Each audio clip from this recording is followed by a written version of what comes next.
सब बच्चों को प्यार भरा नमस्कार। सर सो गए कि नहीं? बेटा जाग रहे हैं। आप बच्चों पागल बना रहे थे, पागल बना रहे थे, पागल बना रहे थे। ठीक है जी। लास्ट क्लास में हमने एक अचीवमेंट करी थी, स्टॉक एंड डेटर मेथड के क्वेश्चन धड़ाधड़ किए थे और पूरा कॉन्सेप्ट उड़ाया था। और उसके बाद कुछ प्रश्न आप बच्चों को होमवर्क के लिए दिए गए थे। कुल मिलाकर 5 प्रश्न थे और मैंने कहा था घर से कर लेंगे। तो आपको इस मेथड में कोई फंसा नहीं सकता। एग्जाम में जैसा भी क्वेश्चन आ जाए you will be able to do it, provided you do it with the right approach. तो आइए सबसे पहले उन प्रश्नों को चेक करेंगे और उसके बाद जो हमारा डिपेंडेंट ब्रांच का एक मेथड था होलसेल प्राइस मेथड, फिर उसे स्टार्ट करेंगे। चलिए चलिए भाई काका। हो गड्डी जांदी है छलांगा मार दी, गड्डी जांदी है ब्रा ब्रा। ये लो जी, ये लो जी, ये लो जी, ये लो जी, ये लो जी। तो हमारे सामने प्रश्न नंबर 7 सबसे पहले होम पजल से।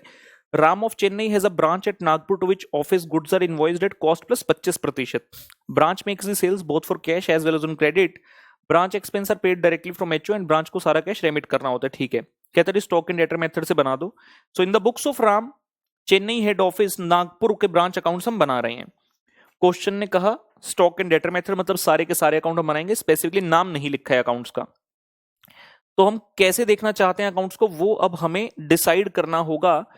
होमवर्क चेक करते हो क्या हम अकाउंट वाइज चलें या ट्रांजैक्शन वाइज चलें? तो ट्रांजैक्शन वाइज चल लेते हैं। Goods receive from HO at invoice price to balance. अच्छा, to goods send to branch आ गया जी 1,20,000। मैं आइटम बाय आइटम चेक करा रहा हूं। Return to HO at invoice price, return कर दिया 2400 को, तो by goods return to HO हो गया और इसका corresponding goods send to branch account में चला गया। बाय ब्रांच स्टॉक 1,20,000 किसके लिए? जो गुड्स सेंड टू ब्रांच थे, और जो गुड्स रिटर्न टू ब्रांच थे उसके लिए आ गया to branch stock 2,400 rupee. Transaction wise चल रहे हैं रादर देन अकाउंट वाइज। उसके बाद इन दोनों चीजों की adjustment. By good send to branch, जो गुड सेंड थे 1,20,000 के, उसके अंदर लोडिंग कितना? 1,20,000 के अंदर 25/125। क्वेश्चन ने कहा था जब एचओ ब्रांच को भेजते तो कॉस्ट प्लस 25% पर भेजते, तो 25/125 हो गया। सिमिलरली जो गुड्स रिटर्न थे 2,400, उसके अंदर लोडिंग आ गई 25/125 की 480 रुपीज की। और ये दोनों आइटम भी उठकर कहां चली जाएगी? गुड सेंड टू ब्रांच में। तो good send to branch account कह रहा है टू ब्रांच एडजस्टमेंट। ये क्या हुआ जी? इसकी लोडिंग है ये। और 2,400 जो था गुड्स रिटर्न वाला, उसकी लोडिंग रही ये बाय ब्रांच एडजस्टमेंट 480। ठीक है ना? और इस अकाउंट को क्लोज करना चाहो तो क्लोज कर सकते हो। To purchases oblique trading account balancing figure आ गया 94,080। जहां आपने होमवर्क किया जिस रजिस्टर में उसको सामने रखिए और संग संग चेक करते रहिए सारी चीजें। 94,080। उसके बाद नेक्स्ट चीज लिखते हैं stock at Nagpur branch on 1 जनवरी 13, मतलब ओपनिंग स्टॉक। तो ब्रांच स्टॉक में टू बैलेंस ब्रॉड डाउन आ गया बेटा 12,000 रुपए, और इस 12,000 रुपए का स्टॉक रिजर्व हमने ब्रांच एडजस्टमेंट में क्रेडिट किया। बाय स्टॉक रिजर्व लोडिंग 2,400 रुपए। कैसे? 12,000 गुना 25/125, 1/5 कर दिया।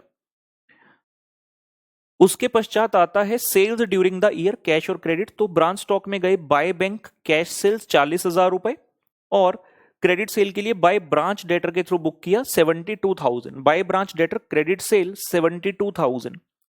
ब्रांच डेटर अकाउंट में डाल दिया to branch stock credit sale 72,000।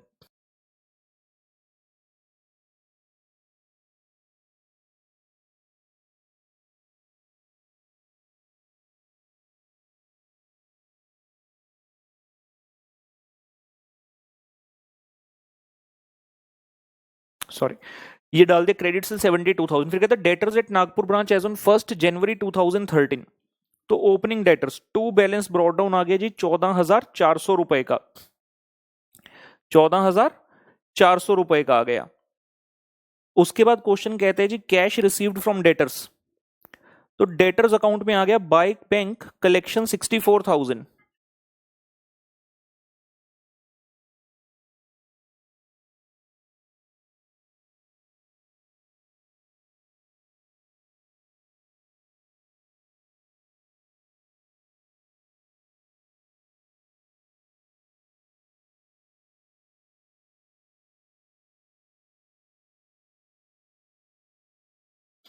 Bye bank collection डाल दिया 64,000। फिर कहता है डिस्काउंट अलाउड। तो बाय ब्रांच P&L के थ्रू बुक हो रहे डिस्काउंट अलाउड 1,200 और बेड डेट्स भी दिया 800।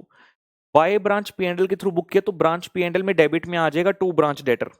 ब्रांच पी एंड एल में आ गया 2 ब्रांच डेटर डिस्काउंट 1200 और बेड डेट्स 800 रुपए, डिस्काउंट 1200 और बेड डेट्स 800 रुपए। उसके बाद sales return at Nagpur branch, तो ब्रांच डेटर में गए by branch stock sales return 1600 रुपए, by branch stock sales return 1600 रुपए, और ब्रांच स्टॉक में आ गया 2 ब्रांच डेटर सेल्स रिटर्न 1600 रुपए, कॉरस्पॉन्डिंग इंपैक्ट डाल दिया। फिर लिखते हैं salaries and wages and branch rent rate taxes और ऑफिस एक्सपेंसेस, तो हम गए ब्रांच एक्सपेंस अकाउंट में, यहां लिखा 2 bank account, salaries wages 12,000, rent rate taxes 3600 और ऑफिस एक्सपेंसेस 1200 रुपए आ गया। ये हो गया जी खर्चों का। और अंत में दिया stock at branch on 31/12/13 at invoice price, तो ब्रांच स्टॉक का closing balance by balance carried down 24,000 और इसका स्टॉक रिजर्व आ जाएगा ब्रांच एडजस्टमेंट में टू स्टॉक रिजर्व 24,000 के अंदर 25/125 यानी कि 4800 रुपी। तो क्वेश्चन की बताई हुई सारी आइटम्स खत्म हो गई। अब हम एक एक अकाउंट को क्लोज करते हैं। सबसे पहले ब्रांच स्टॉक में आए, सारी आइटम्स हैं, बैलेंस किया तो 2 सॉरी डेबिट साइड पर बैलेंसिंग फिगर आया कितना 4800, तो लिख दिया 2 ब्रांच एडजस्टमेंट सरप्लस, इसको कहां भेजा ब्रांच एडजस्टमेंट में सरप्लस मानते हुए, तो तुम आ गई जी यहां सरप्लस आ गया, ब्रांच एडजस्टमेंट में क्रेडिट किया बाय ब्रांच स्टॉक सरप्लस और यहां से निकाला branch P and L gross profit, debit side पर बैलेंसिंग फिगर आया which will be the gross profit transferred to branch P and L 25,920। Branch debtors में आ गए, सारी आइटम्स थी, इसको बैलेंस किया तो क्रेडिट साइड बैलेंसिंग फिगर आए which is the carried down closing debtor 18,800 रुपए 18,800 बेटा। फिर ब्रांच एक्सपेंस में जितने भी खर्चे थे उठाकर कहां ले गए ब्रांच पी एंड एल में, तो बाय ब्रांच पी एल 16,800 रुपए बैलेंसिंग फिगर, और अंत में branch profit and loss account में आ गए, जहां पर एक तो हमने ब्रांच स्टॉक से ग्रॉस प्रॉफिट को ट्रांसफर किया और दूसरा जो ये एक्सपेंस है 16,800 के ब्रांच एक्सपेंस अकाउंट से ले आए इनको ब्रांच पी एंड एल के अंदर, और यहां जब बैलेंस किया तो नेट प्रॉफिट आता है 7120 का, नेट प्रॉफिट आता है 7120। यहां तक कंप्लीट कर लें।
चलिए जी, ये हमारे प्रश्न नंबर 7 की बात हुई। उम्मीद करते हैं आप बच्चों ने करेक्शन कर ली जहां भी गलती थी। क्वेश्चन नंबर 8 पर आते हैं जो कि नवंबर 2012 में 12 नंबर के लिए पूछा गया।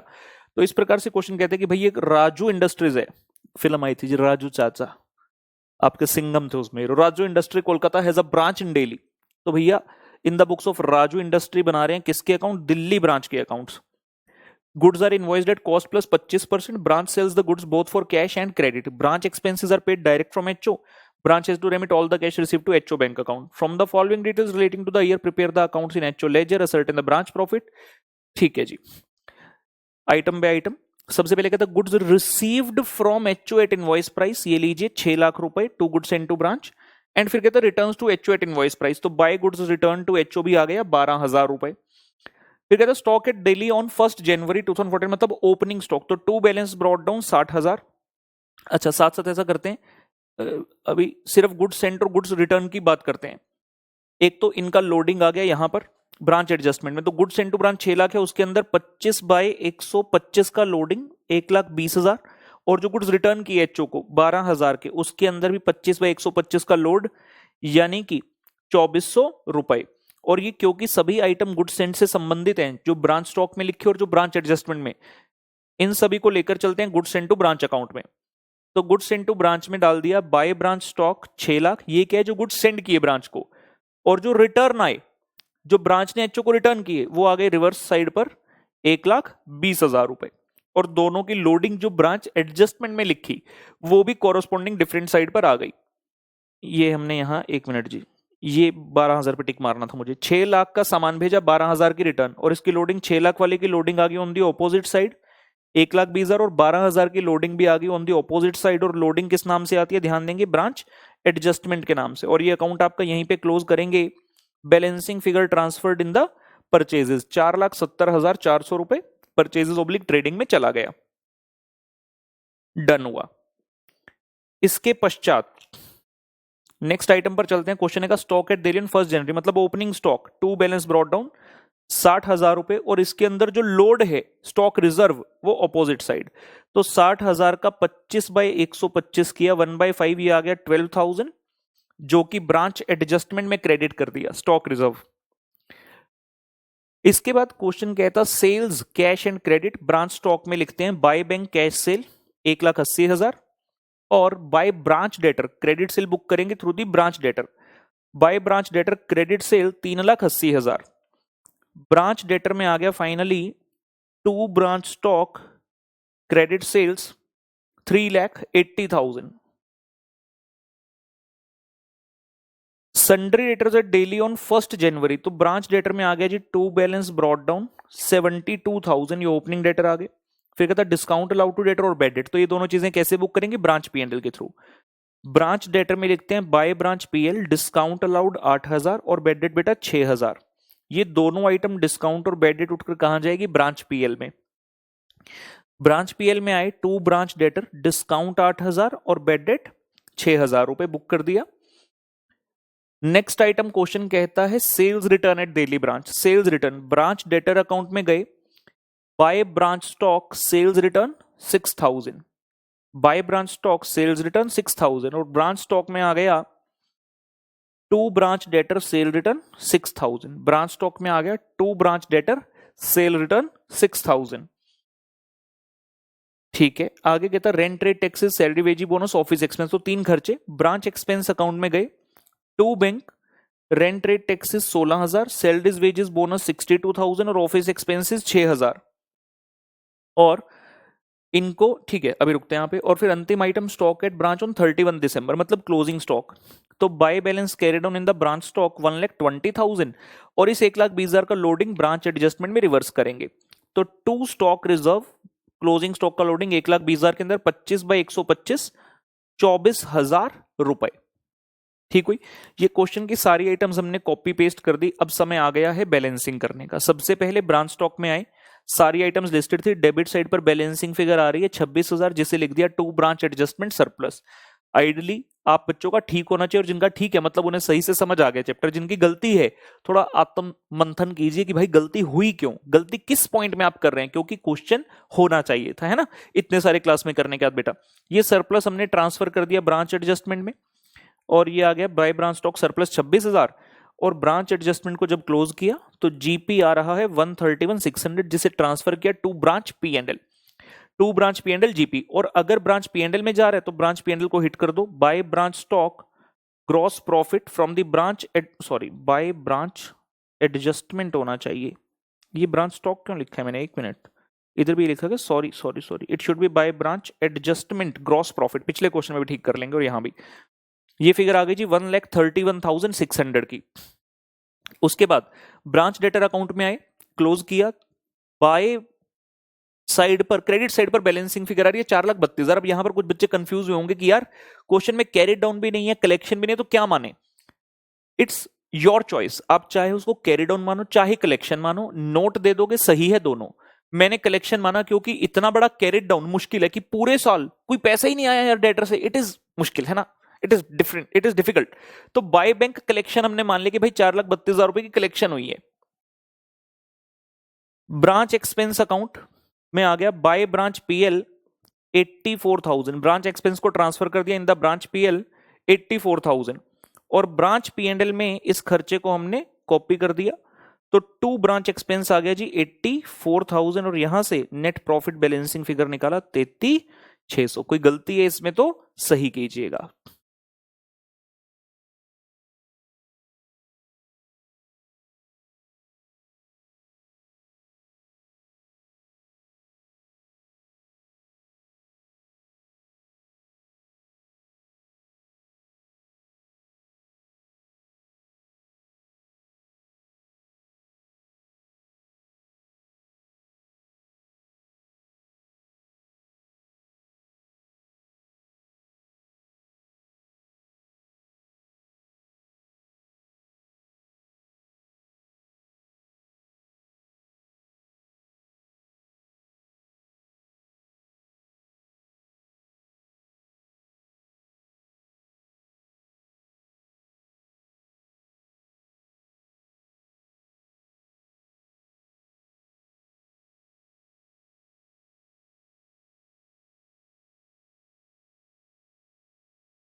सोलह नहीं, 16 नहीं, 7 number done, 8 number done, 9 number पे आइए आ गए।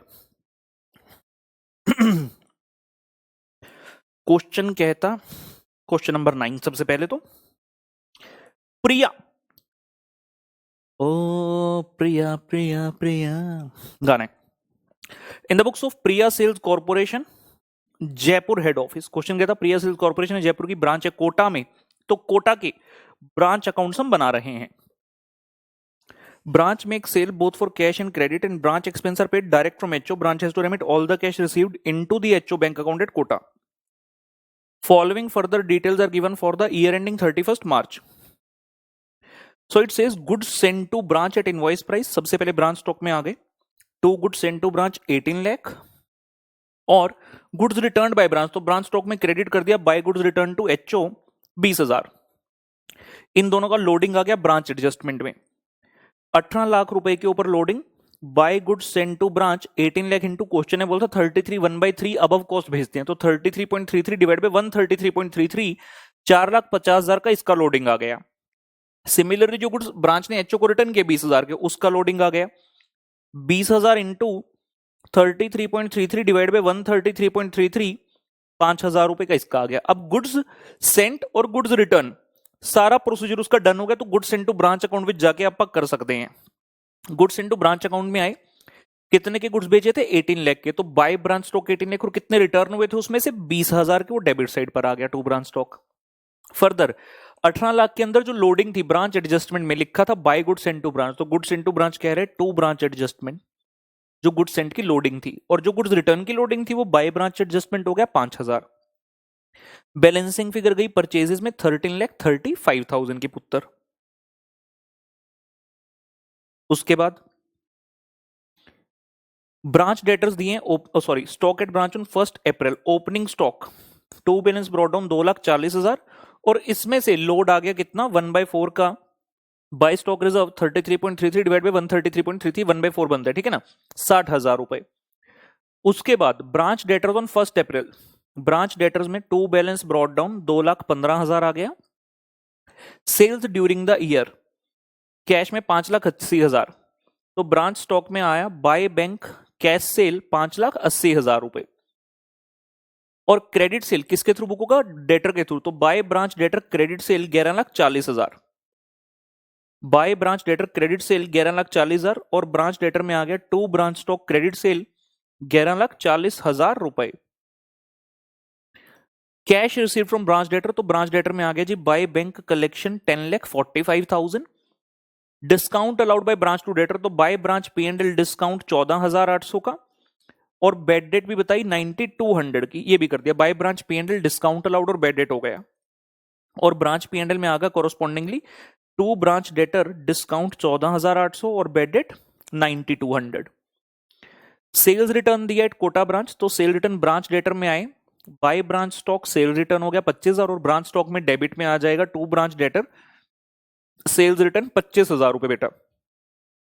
फिर खर्चे salary wages rent rate taxes और सन्ड्री एक्सपेंसेस, ये लीजिए ब्रांच एक्सपेंस अकाउंट में गए to bank account, salaries and wages 1,80,000, rent rate taxes 42,000 और सन्ड्री एक्सपेंसेस 15,000 रुपए आ गए। उसके पश्चात क्वेश्चन क्या था, closing stock at invoice price 3,60,000, तो स्टॉक अकाउंट में बाय बैलेंस कैरिड ऑन कर दिया बेटा 3,60,000। सबसे पहले ब्रांच स्टॉक को क्लोज करते हैं, क्वेश्चन अच्छा अकाउंट लिखे भी थे 1 2 3 4 5 6 सारे लिखे थे, सारे बनाने थे। टू ब्रांच एडजस्टमेंट सरप्लस 35,000 रुपए का बैलेंसिंग फिगर है ब्रांच स्टॉक में, जो कहां भेज दिया ब्रांच एडजस्टमेंट में, ये रहा। ब्रांच एडजस्टमेंट में लिखा बाय ब्रांच स्टॉक सरप्लस 35,000, और जब इस अकाउंट को बैलेंस किया तो 4,50,000 का डेबिट साइड पर बैलेंसिंग फिगर आया GP to branch P&L gross profit, to branch P&L gross profit 4,50,000 रुपए। उसके बाद ब्रांच डेटर को क्लोज करने गए तो क्रेडिट साइड पर बैलेंसिंग फिगर आई, और हमारे पास क्लोजिंग बैलेंस नहीं था, तो इसको क्लोजिंग बैलेंस मान लिया 2,61,000 को बेटा, चेक करते रहेंगे साथ साथ। फिर आई जी ब्रांच एक्सपेंस, टोटल उठा के भेज दिया ब्रांच P&L में 2,37,000, ब्रांच एक्सपेंस में डाला बाय ब्रांच P&L 2,37,000, और ब्रांच P&L में आ गया जी ये वाला फिगर 2,37,000 फॉर ब्रांच एक्सपेंस। ये वाली फिगर मैंने यहां भी गलत लिख दी, by branch adjustment gross profit 4,50,000, और नेट प्रॉफिट बेटा आता है 1,89,000, नेट प्रॉफिट आता है 1,89,000 का। देखिए यहां तक।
अगले प्रश्न पर कूच करते हुए प्रश्न नंबर 12 हमारे सामने है,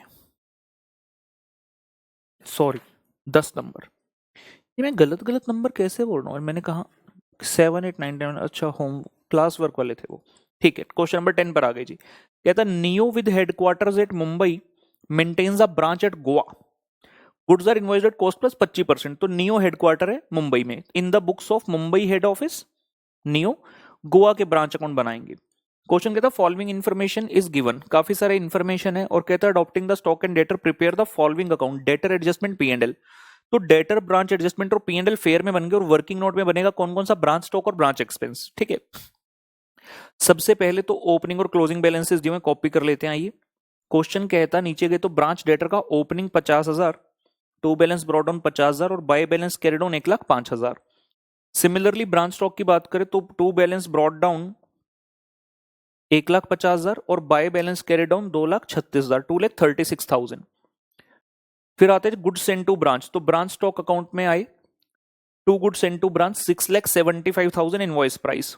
अच्छा, ब्रांच एडजस्टमेंट जरा लोडिंग कर दी इनकी रिवर्स। ओपनिंग स्टॉक की बाय स्टॉक रिजर्व 1.5 लाख का है ओपनिंग स्टॉक, उसके अंदर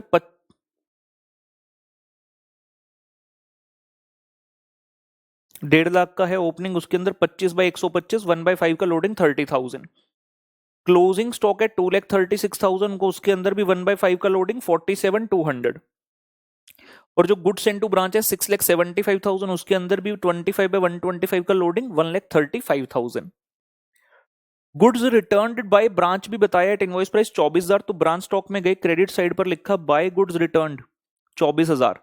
और इसका गुड्स सेंड टू ब्रांच नहीं बनाने की जरूरत इस क्वेश्चन में, क्योंकि पूछा ही नहीं। वो मैंने बताया हुआ आपको रूल, अगर लिखे स्टॉक एंड डेटर करना है, कोई अकाउंट नहीं बोल रहा, नाम ही नहीं दिया किसी अकाउंट का, तो आप बना देना। अगर क्वेश्चन खुद अकाउंट के नाम लिखकर पूछे तो उसको नहीं बनाना, अगर उसका नाम नहीं लिखा।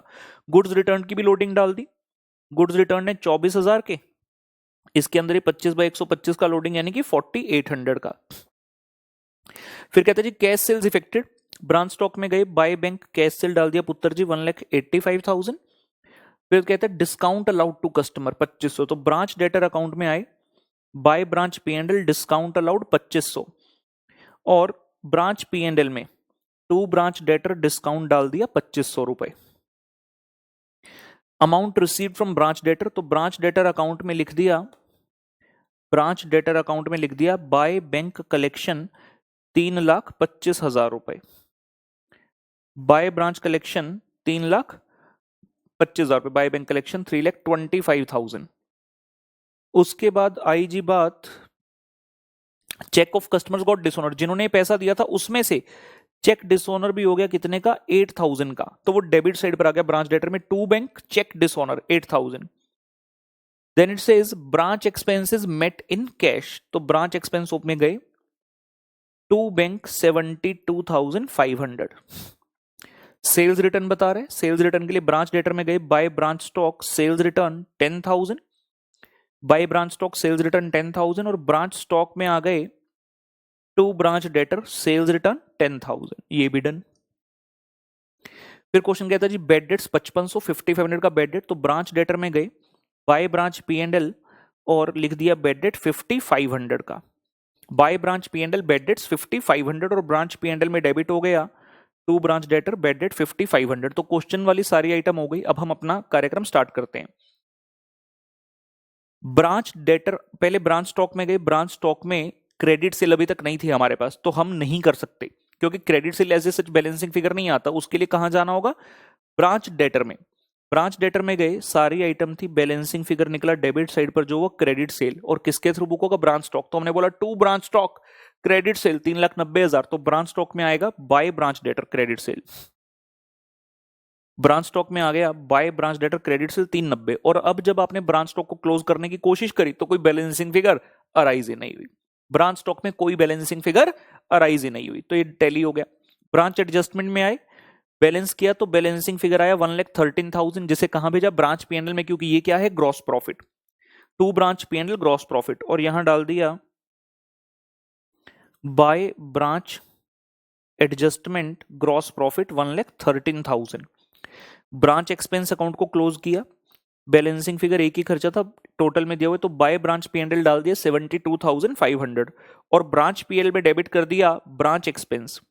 ब्रांच पीएनएल में डेबिट कर दिया बेटा टू ब्रांच एक्सपेंस 72,500 और यहां से नेट प्रॉफिट आता है 32,500 का। ब्रांच पीएनएल से नेट प्रॉफिट बैलेंसिंग फिगर आया 32,500 रुपए का। तो इस प्रकार से ये प्रश्न हमारा होता है खत्म। अच्छा प्रश्न था।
एक अंतिम प्रश्न और था जो आपको दिया गया था बेटा होमवर्क के लिए, क्वेश्चन नंबर 11 जो कि आरटीपी नवंबर 2014 का। Using the stock and data it says find out the profit और loss made at Kolkata branch.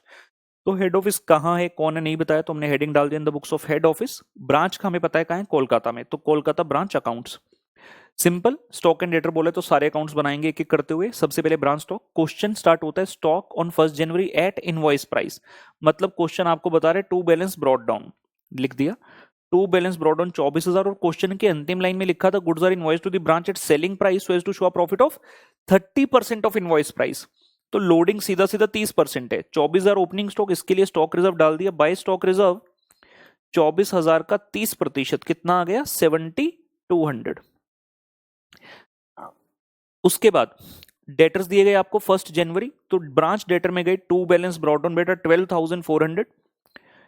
Goods sent to branch it says invoice price पर 70,000, तो ब्रांच स्टॉक में to goods sent to branch 70,000 जिसका loading branch adjustment में by goods sent to branch 70,000 रुपए का 30%, 21,000 रुपए का लोडिंग आ गया।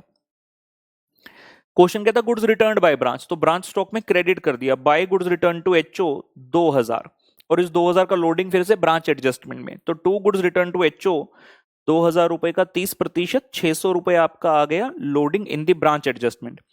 तो गुड्स सेंड टू ब्रांच और जो गुड्स ब्रांच को भेजे थे उसमें से जितने रिटर्न किए वो सारी कहानी खत्म हुई, तो goods send to branch account में जाकर भर देंगे। भेजा कितना था 70,000, तो बाय ब्रांच स्टॉक 70,000, रिटर्न कितना हो गया ऑपोजिट साइड पर आ गया 2,000 और इनके अंदर की लोडिंग अपोजिट साइड। 70,000 की लोडिंग डेबिट साइड पर 21,000 ब्रांच एडजस्टमेंट के नाम से और 2,000 की loading 600 on the credit side branch adjustment के नाम से। इतना करने से बैलेंसिंग फिगर आ गई purchases 47,600। Goods send to branch में आ गया to purchases oblique trading balancing figure 47,600। इसके बाद मूव करते हैं आगे। सेल्स दिया क्रेडिट और कैश। पहले क्रेडिट सेल की बात करें तो ब्रांच स्टॉक कहेगा by branch debtor credit sales 42,000 और ब्रांच डेटर अकाउंट में आ जाएगा to branch stock credit sales 42,000। Branch debtor में आ गया to branch stock credit sale 42,000। Cash sales है 40,000, तो ब्रांच स्टॉक में आ गया बाय बैंक कैश सेल 40,000 रुपए। गुड्स रिटर्न बाय कस्टमर, एक है सेल रिटर्न, तो ब्रांच स्टॉक में डेबिट हो रहा है to branch debtor sale return 1,200 रुपए के गुड्स आ गए, तो स्टॉक का बैलेंस बढ़ गया और डेटर कम हो गया, तो ब्रांच डेटर में आया by branch stock sales return 1,200 रुपए। कैश रिसीव्ड फ्रॉम डेटर, तो ब्रांच डेटर में आ गया बाय बैंक कलेक्शन 39,600, सिंपल। फिर आया डिस्काउंट अलाउड टू देम, तो by branch PNL discount allowed 600 और ये 600 खर्चा ब्रांच पीएनएल में आ जाएगा किस नाम से, ब्रांच डेटर के, तो ब्रांच पीएनएल कह रहे हैं to branch debtor discount allowed 600 रुपए। उसके बाद cash sent for expenses at the branch, तो ब्रांच एक्सपेंस अकाउंट बनाया उसमें टू बैंक आ गया जी खर्चों का 12,200 रुपए और क्वेश्चन कहता है shortage of goods at the branch, मतलब एबनॉर्मल लॉस दिया 800 रुपए का, तो इसके हम जानते हैं दो हिस्से करने हैं। जो कॉस्ट वाला हिस्सा है वो ब्रांच पी एंड एल में, और आपका जो लोडिंग वाला हिस्सा है वो ब्रांच एडजस्टमेंट में। तो ब्रांच स्टॉक में गए, हमने लिखा बाय शॉर्टेज यानी कि abnormal loss. P and L में क्या चीज जा रही है, पी एंड एल में कॉस्ट, पी एंड एल में जा रहा है कॉस्ट, और ब्रांच एडजस्टमेंट में जा रहा है इसका लोडिंग। तो कॉस्ट कितना है, याद रहे क्वेश्चन ने कहा था 30% ऑफ इनवॉइस प्राइस प्रॉफिट है, तो 800 रुपए का 30% तो चला गया ब्रांच एडजस्टमेंट में, 240 जो प्रॉफिट वाला पार्ट है, और जो कॉस्ट वाला पार्ट है 70% वो चला गया ब्रांच पी एंड एल में 560 रुपए। वेरी इंपॉर्टेंट पॉइंट, हमने क्लास में किया था, ठीक है ना। तो ब्रांच एडजस्टमेंट वाली पीक फिगर यहां आ गई, to branch stock loading of shortage 240, और to branch stock cost of shortage आ गया पी एंड एल में 560 रुपए। To branch stock cost of shortage आ गया पी एंड एल में 560। क्वेश्चन ने जितनी चीजें कही थी वो सारी कर ली। अब हम पहले अकाउंट पर जाते हैं, इसको टैली करते हैं। ब्रांच स्टॉक में सारी आइटम थी, हमने बैलेंस किया, तो कैरिड डाउन आया on the credit side 10,400 rupee. Check कर लेंगे, साथ साथ सही होना चाहिए। कैरी डाउन जैसे आए तो इसका लोडिंग ब्रांच एडजस्टमेंट में जाएगा 10,400 रुपए में 30% का है लोड 3120 का, तो ये ब्रांच एडजस्टमेंट में आ गया। और ब्रांच एडजस्टमेंट को जब क्लोज किया, बैलेंस किया, तो balancing figure appears on the debit side which means it's a gross profit transferred to the branch P and L. तो ब्रांच पी एंड एल में हमने ट्रांसफर कर दिया by branch adjustment gross profit 24,240 रुपए, 24,240। Branch debtor को close किया तो balancing figure आया कैरिड डाउन 13,000 रुपए। क्रेडिट साइड पर बैलेंसिंग फिगर आ रहा है, कैरिड डाउन नहीं था तो उसको कैरिड डाउन मान लिया 13,000 रुपए। ब्रांच एक्सपेंस को क्लोज किया, जितना था 12,200 ब्रांच पीएनएल में भेज दिया, बाय ब्रांच पीएनएल 12,200, और ब्रांच पीएनएल ने वेलकम किया। टू ब्रांच एक्सपेंस 12,200 रुपए, और ब्रांच पीएनएल को फाइनली क्लोज किया तो नेट प्रॉफिट आता है 10,880। तो ये सवाल आप बच्चों को दिए गए थे होमवर्क के लिए, कर लो जी खत्म, फिर आगे बढ़ते हैं। कोई गलती है तो सही कर।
चलिए दोस्तों, हम नेक्स्ट मेथड पर आ रहे हैं, concept number 5 of the chapter.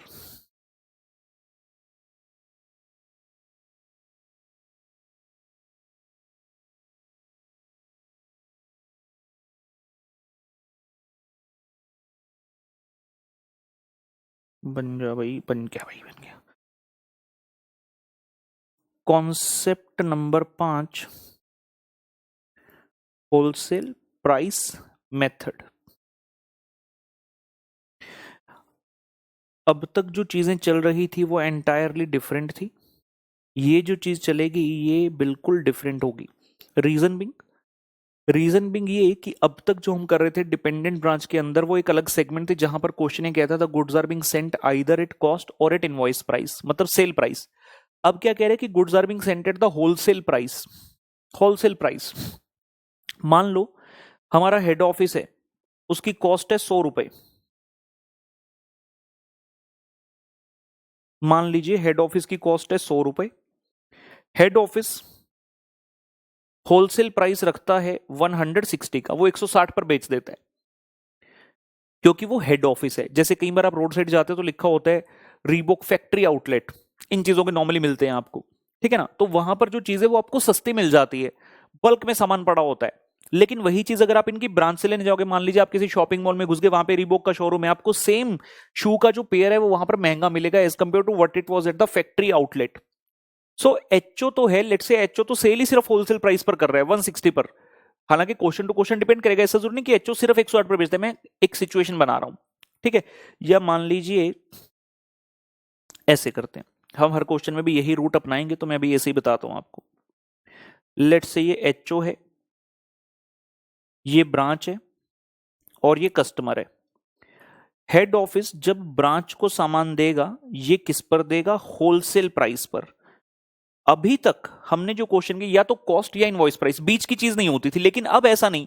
मान लीजिए इसकी जो कॉस्ट है, लेट्स एज्यूम कॉस्ट है 100 रुपए, आपने इसको दिया ब्रांच को होलसेल प्राइस पर। जब इसके पास पहुंचा तो ये होलसेल प्राइस है 160, और क्वेश्चन कहता कि ब्रांच जब कस्टमर को बेचती है तो ब्रांच इनसे सेल प्राइस चार्ज करती है 200 रुपए का। Are you getting my point? Branch की कॉस्ट कितनी है, ध्यान से सुनकर बताना, ब्रांच की कॉस्ट कितनी है? ब्रांच को कितने का मिला? 160 का। This is cost of branch. ये 160 ब्रांच का कॉस्ट है, और कितने पर बेचा? 200 पर। तो ब्रांच का इस प्रोसेस में प्रॉफिट कितना है? Profit of branch is 40 rupee, is 40। और अगर परसेंटेज में कहना हो सेल्स पर, तो 40/200 ऑन सेल्स। आप 200 का सेल करते हो, उसमें कॉस्ट है आपकी 160, तो 40 का प्रॉफिट होता है। तो ब्रांच के जो प्रॉफिट दिखेंगे वो 40/200 के हिसाब से दिखेंगे। हेड ऑफिस ने जब ब्रांच को भेजा, इस ट्रांजेक्शन में प्रॉफिट ऑफ हेड ऑफिस कितना है? 60। 100 वाली कॉस्ट थी, आपने 160 का भेज दिया ब्रांच को, और I can say 60/160 of wholesale price. 100 की कॉस्ट, होलसेल प्राइस 160 का भेजा आपने, जब ब्रांच को भेजा तो आपने 60 रुपए का प्रॉफिट कमाया एक्चुअली, तो 60/160 का हो गया। अगर मैं टोटल कहूंगी, लेट से 16 लाख रुपए का सामान भेजा ब्रांच को, तो 16 लाख में से 60/160 का एचओ का प्रॉफिट है। ये तो बात हो गई ब्रांच की, ध्यान से सुनते जाइए। एचओ ने ब्रांच को भेजा और ब्रांच आगे कस्टमर को बेच रही है। अब तक जो क्वेश्चन के उसमें क्या होता था, या तो एचओ इस पर भेजता था कॉस्ट पर, या इनवॉइस प्राइस पर। बीच की चीज नहीं थी, अब ये बीच की चीज आ गई। एचओ ब्रांच को भेज रहा है जिस प्राइस पर, उसे बोला जाता है होलसेल प्राइस। और जो ये है, इसको कई सारे नाम है, सेल प्राइस भी बोल सकते हो, इसको लिस्ट प्राइस भी बोल सकते हो, इसको रिटेल प्राइस भी बोल सकते हो, जो फाइनल प्राइस है। अब सवाल ये उठा कि एचओ सिर्फ ब्रांच को देते? जी नहीं, हो सकता है एचओ भी कस्टमर को सेल करता हो, लेकिन क्या वो टर्म्स सेम रहेंगी? जरूरी नहीं है। कई बार क्वेश्चन, ये क्वेश्चन टू क्वेश्चन डिपेंड करेगा कि एचओ कैसे बेचता है। कई बार क्वेश्चन कहेगा एचओ भी कस्टमर को जब बेचता है ना रिटेल, तो वो भी 200 का बेचता है। मतलब एचओ की कॉस्ट 100 और सेलिंग प्राइस 200, तो एचओ तो 100 रुपए का प्रॉफिट कमा रहा है उसमें। कई बार क्वेश्चन कहेगा कि एचओ जब कस्टमर को बेचता है ना, तो वो इतने पर नहीं बेचता। Means there is this possibility one. ये क्वेश्चन टू क्वेश्चन डिपेंड करेगा। पॉसिबिलिटी वन कि HO also sells to customer at 200। हो सकता है वो चाह रहे हैं कि हमें यूनिफॉर्म प्राइस रखना है पूरे इंडिया में भाई, हम चाहे एचओ से लो चाहे ब्रांच से लो, हम तो 200 का बेचेंगे। लेकिन एक और पॉसिबिलिटी है, यहां बना लेते हैं। मान लो ये कस्टमर है, तो this is possibility number 2। This is possibility number 2। ये पॉसिबिलिटी क्या है कि HO sells to customer at less than list price. हो सकता है क्वेश्चन ये कहते कि एचओ कस्टमर को जब बेचता है डायरेक्टली तो होलसेल प्राइस पर बेच देता है। तो एचओ के रिगार्ड में तो कुछ भी कह सकता है कि कस्टमर को कैसे बेचता है। देयर आर टू पॉसिबिलिटी, लेकिन जो ब्रांच वाला सिनेरियो है वो एक ही है। एचओ ब्रांच को दे रहा है होलसेल प्राइस पर, और ब्रांच आगे दे रही है कस्टमर को रिटेल प्राइस पर, लिस्ट प्राइस पर। ये सेम रहेगी चीज। देखेंगे आगे हमें क्वेश्चन कहेगा क्या करने के लिए। अक्सर इसमें डिमांड करता है क्वेश्चन कि यार trading and P and L account बना दो, किसका? HO as well as branch का। तो वो कैसे बनाना, वो हम एक फॉर्मेट बना लेते हैं और फिर आगे बढ़ते हैं। Profitability of profitability of HO and branch, तो बनाया जाता है इनका trading and P and L account. मेरे साथ साथ ये नोट कर लेंगे, फिर क्वेश्चन पर जाएंगे तो अच्छे से समझेंगे सारी चीज। और पर्टिकुलर्स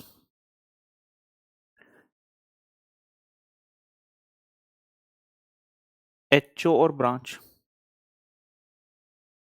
पर्टिकुलर्स एचओ और ब्रांच।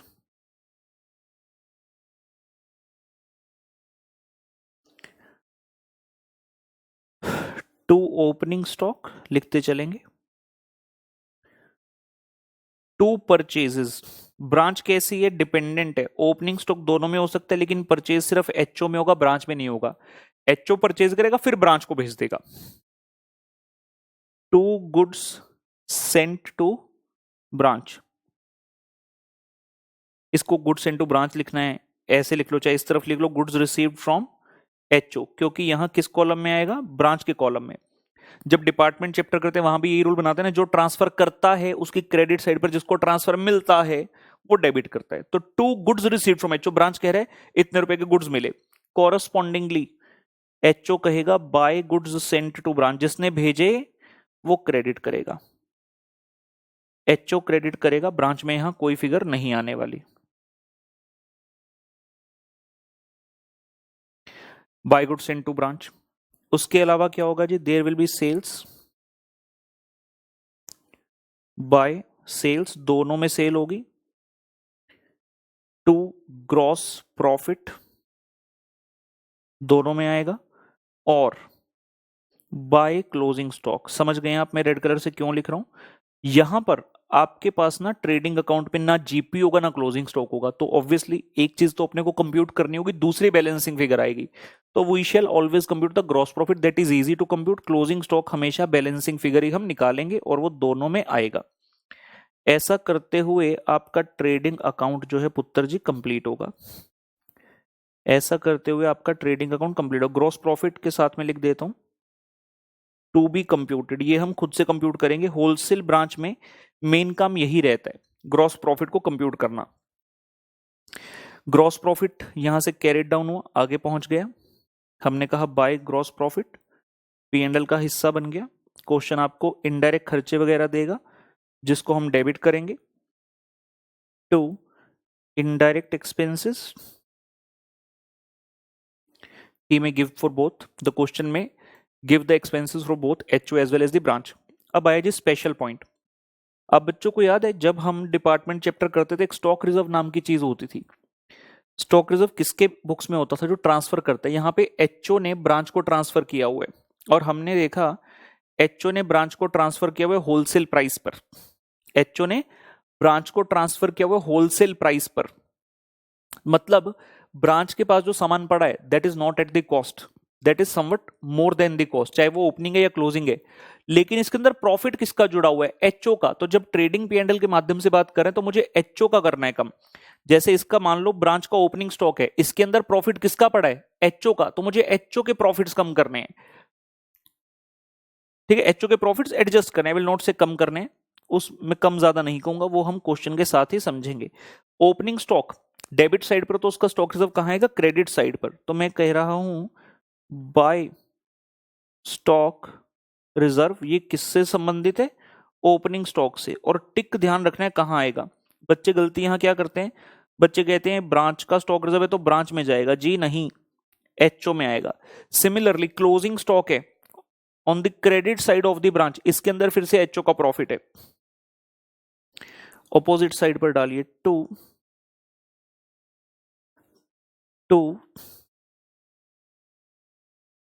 स्टॉक रिजर्व ब्रैकेट में क्लोजिंग स्टॉक, और ये फाइनल प्रॉफिट आया जी to net profit, to net profit.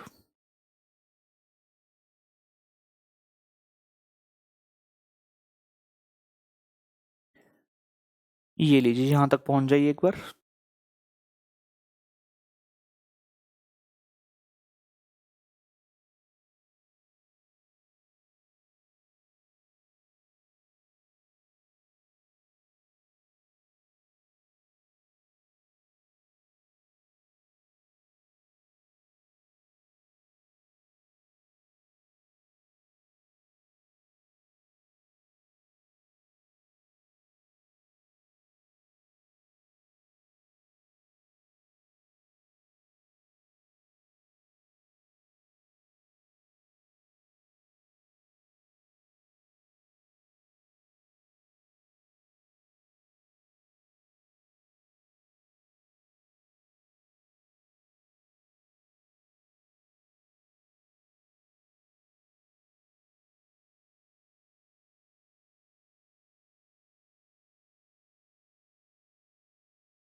इसमें एक चीज कभी कभी पूछता है, मैं उसके बारे में अभी बता देता हूँ, स्टॉक रिजर्व के बारे में कभी कभी पूछता है, नॉर्मली नहीं पूछता बट फिर भी।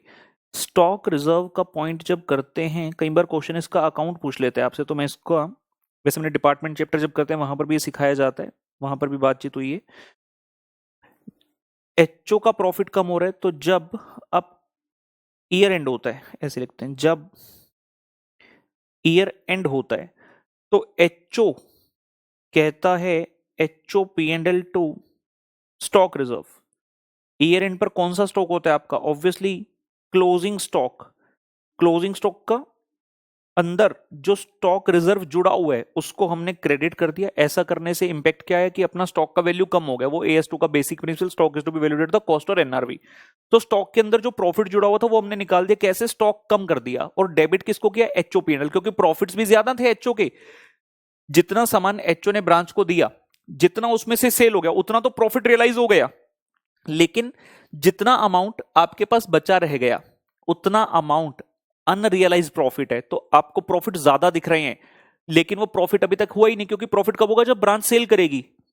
एचओ ब्रांच को बेचकर ये थोड़ी कह देगा मैंने प्रॉफिट कमा लिया। अरे यार, कस्टमर को बेचकर कहते हैं प्रॉफिट कमा लिया, ऐसे थोड़ी होता है। तो एचओ का P&L भी बढ़ा हुआ है, तो उसे हमने डेबिट किया, मतलब प्रॉफिट्स कम हो गए।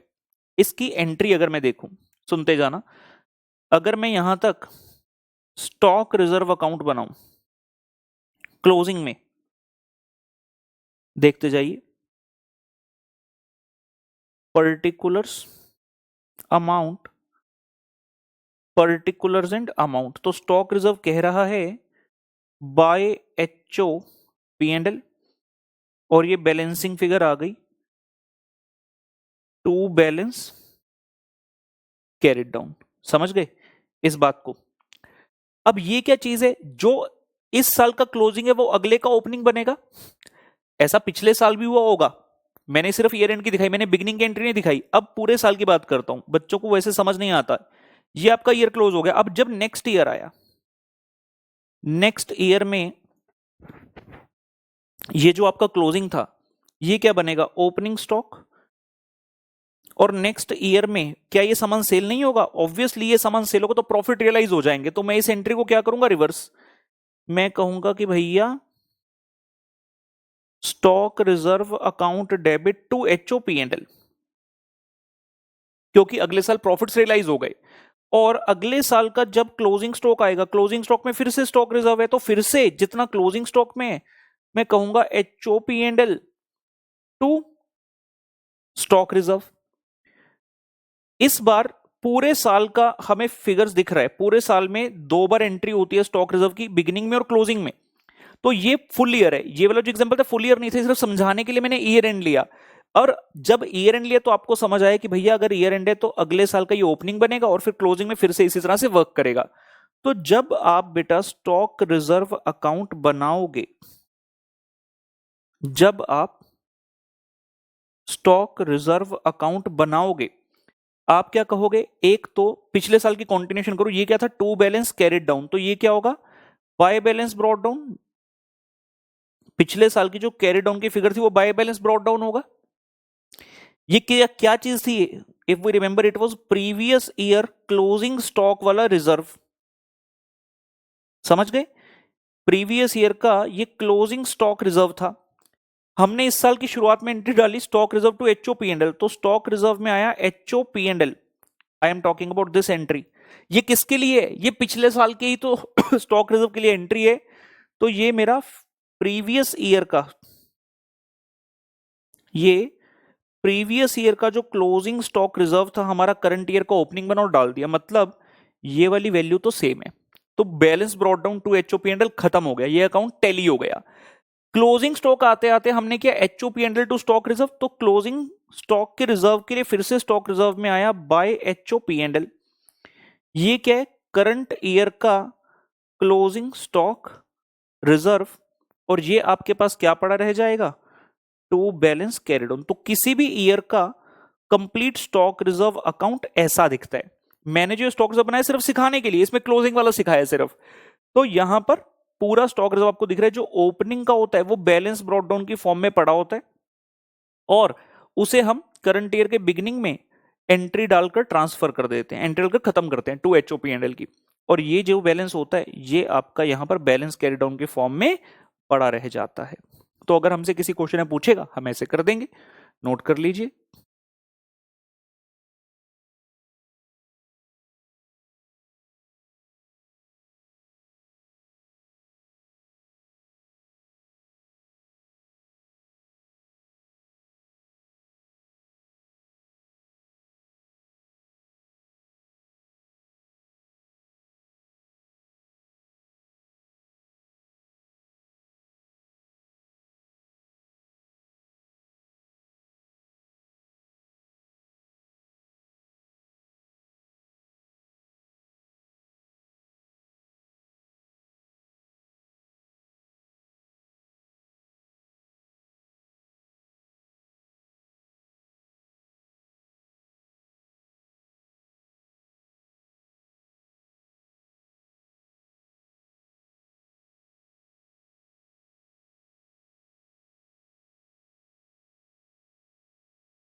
चलिए जी, हम तैयार हैं प्रश्न करने के लिए।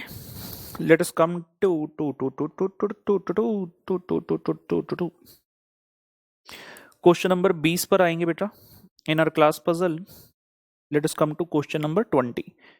एग्जाम ਦਾ क्वेश्चन ਹੈਗਾ ਨਵੰਬਰ 2007 ਵਿੱਚ ਪੁੱਛਿਆ ਗਿਆ ਸੀ, ਸਾਡੇ ਤੋਂ 8 ਨੰਬਰਾਂ ਦਾ ਜੀ। ਇਟ ਮਾਰਕਸ ਦਾ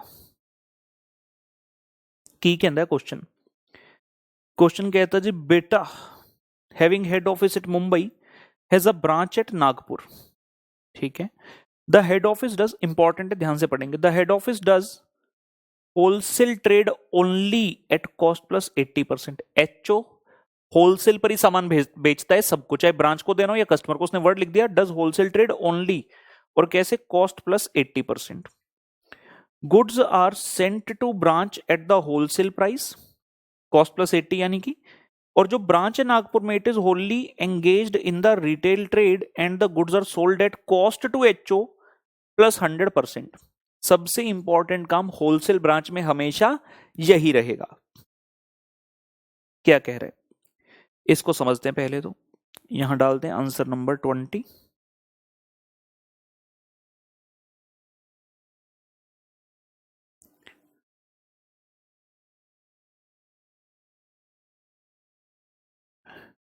और यहां हम बनाते हैं जी ये लाइन,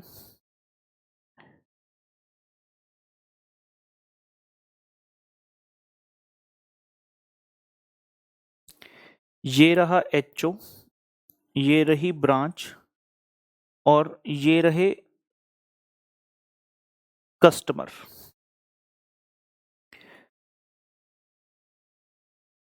क्वेश्चन कहता है head office does wholesale trade only eight cost plus 80%। तो कस्टमर हम यहां भी डाल लेते हैं, क्योंकि एचओ जब कस्टमर्स को, या ठीक है जैसे मर्जी कर सकते हैं, रुको।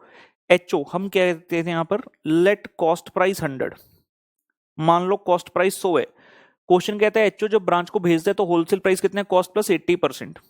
तो एचओ ने ब्रांच को भेजा होलसेल प्राइस पर, होलसेल प्राइस कितना लगाया, प्लस 80%। तो जब यहां ब्रांच के पास पहुंचा तो ये प्राइस बन गया जी 180, और ये क्या है, it is the cost to branch. Branch की तो ये कॉस्ट हो गई ना, 100 वाली चीज को 80% ऐड करके बेचा तो ये हो गया 180 जब ब्रांच के पास पहुंचा। क्वेश्चन ने कहा branch at Nagpur is wholly engaged in retail trade and the goods are sold at, very important, goods are sold at cost to HO plus 100%। जब ब्रांच ने कस्टमर को बेचा तो इसने क्या किया, cost to HO plus 100%, cost to HO plus 100%। Cost to HO कितने है भाई, 100 रुपए। कॉस्ट टू एचओ 100 रुपए, 100 रुपए में 100% प्रॉफिट ऐड किया, बेच दिया, कितना बना 200। तो it is sale price of branch, it is sale price of branch. तो ब्रांच कितना प्रॉफिट कमा रही है इसमें, 180 का मिलता है, 200 की बेचते हैं तो 20 रुपए का प्रॉफिट कमाया। ब्रांच का प्रॉफिट जब कस्टमर को बेचा तो कितने का है, 20 रुपए का। ऑन सेल 20/200, और अगर कॉस्ट पे निकालना है तो 20/180 हो गया। पहली लाइन में कहा था head office does wholesale trade only, मतलब जब एचओ बेचता है कस्टमर को, जब हेड ऑफिस कस्टमर को बेचता है तो सिंपल रूल है कॉस्ट प्लस 80%। एचओ जब बेचता है तो कॉस्ट प्लस 80% पर बेचता है, यानी कि sale price of HO, selling price of HO is 180। इसको समझना है, मेन बात तो ये है।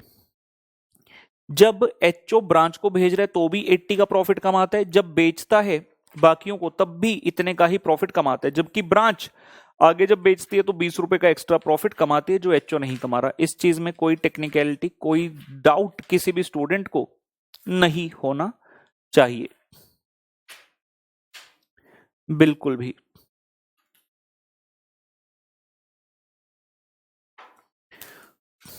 इसमें डाउट नहीं होना चाहिए। इतनी चीज कर ली, क्वेश्चन पर वापस चलते हैं, बाकी आइटम देखते हैं। कहता है following details are furnished for the year ending 31 March 2013। Head office और ब्रांच, ओपनिंग स्टॉक दिए 2,25,000 फर्स्ट अप्रैल, सिर्फ एचओ का।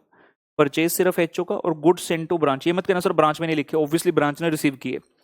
कॉस्ट टू एचओ प्लस 80% करके इतनी वैल्यू। सेल दोनों में है, क्योंकि दोनों ही सेल करते हैं। सेल का मतलब होता है आउटसाइड वाली सेल। ये एचओ की जो सेल है, मतलब ये कौन सी है, जो वो होलसेल पर करता है 80/180 का प्रॉफिट। और ये कौन सी सेल है ब्रांच की, जिसमें वो 20/200 का प्रॉफिट होता है जो ब्रांच ने बेचा है। Office expense, selling expense, staff salary, तो सारे इनडायरेक्ट खर्चे हो गए। क्वेश्चन क्या था, prepare trading and P&L account of HO and branch for the year 31 March 2013। तो होलसेल ब्रांच का क्वेश्चन पता चल जाएगा आपको, होलसेल ब्रांच का क्वेश्चन की लैंग्वेज पढ़कर ही इजीली, ठीक है ना। तो ट्रेडिंग एंड P&L बनाना है, स्टार्ट करते हैं। आइए, आंसर नंबर 20 हेडिंग लिख चुके हैं। जब भी ये बनता है याद रहे, डिपेंडेंट ब्रांच चले, जो कुछ हो रहा है सब कुछ एचओ की बुक्स में हो रहा है। तो trading and P&L account, trading and profit and loss account for year ending 31st March 2013 बेटा।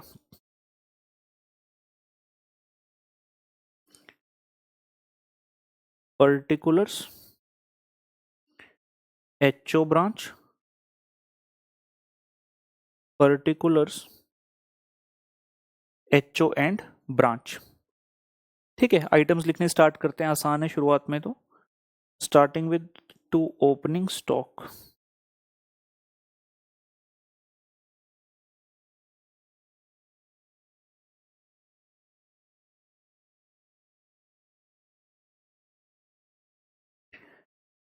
टू ओपनिंग स्टॉक एचओ में आ गया जी 2,25,000, ब्रांच में तो है ही नहीं। फिर क्वेश्चन कहते हैं जी to purchases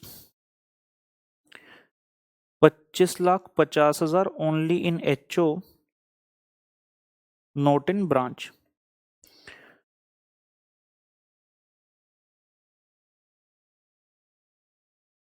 to goods receive from HO, किसको रिसीव हुए? ब्रांच को, तो ब्रांच डेबिट करेगी 9,54,000 और क्रेडिट साइड पर by goods sent to branch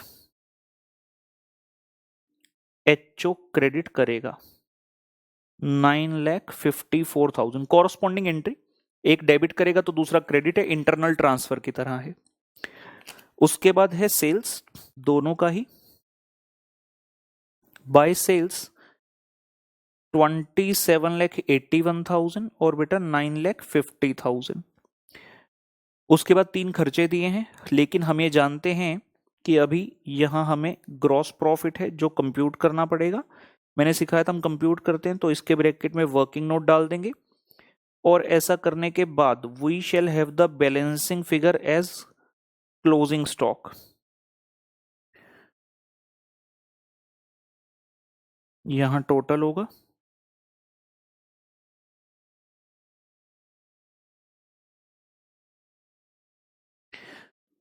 हम यहां बाय ग्रॉस प्रॉफिट को ब्रॉड डाउन करेंगे और ये 3 खर्चे दिए गए, इसको लिख लेते हैं जी। Starting with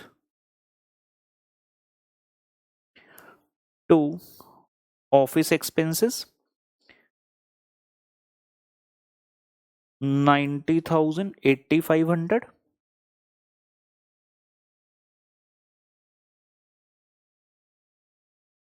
to selling expenses 72,000 and 6,300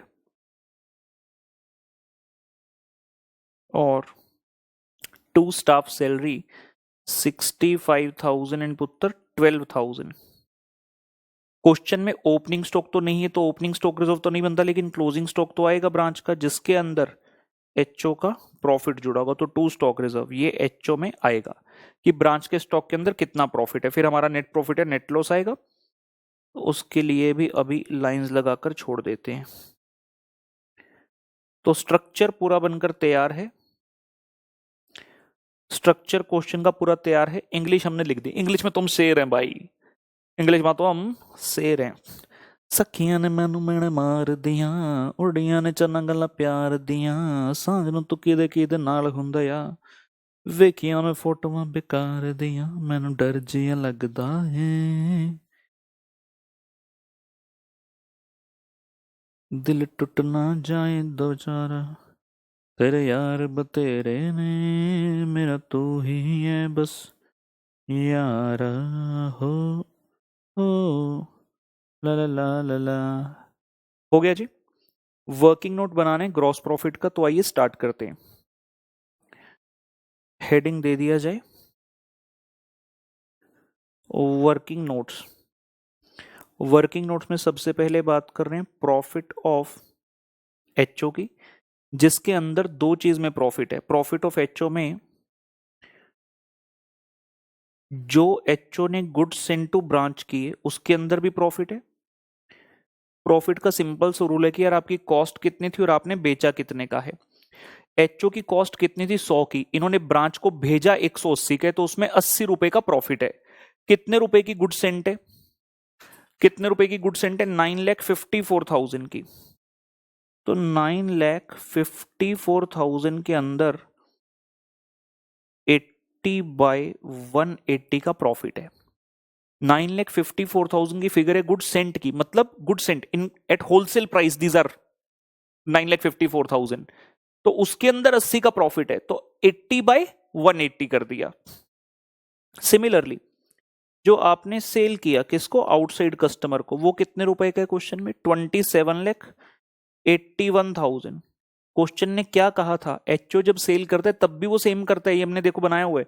selling price of HO is 180, cost 100 है, बेचते भी 180 का हो, तो सेम प्रॉफिट 80/180।